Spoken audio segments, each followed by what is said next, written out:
IBS রোগীদের জন্য বিষের মতো কাজ করে এই 5টি খাবার। খাচ্ছেন তো না জেনে?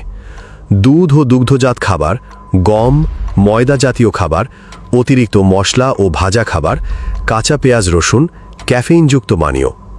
এসব খাবার পরই শুরু হয় পেট মোচড়ানো, গ্যাস, ঢেকুর, কখনো পাতলা পায়খানা, কখনো কষা।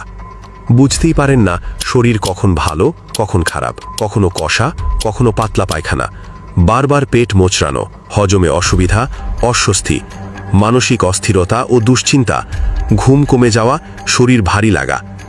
এ সকল সমস্যা থেকে মুক্তি পেতে হলে আপনাকে অবশ্যই প্রকৃতির ওপর বিশ্বাস রাখতে হবে। আইবিএস সমস্যার জন্য বিশেষভাবে তৈরি, সম্পূর্ণ প্রাকৃতিক ন্যাচারাল উপাদান দিয়ে তৈরি করা থানকুয়ান। প্রতিদিন রাতে খাবার পরে খেলে এটা আপনার হজমে শক্তি বাড়াবে, পেটকে রাখবে ঠান্ডা ও পাতলা পায়খানার ভারসাম্য রক্ষা করবে, শরীরকে রাখবে হালকা ও স্বাভাবিক।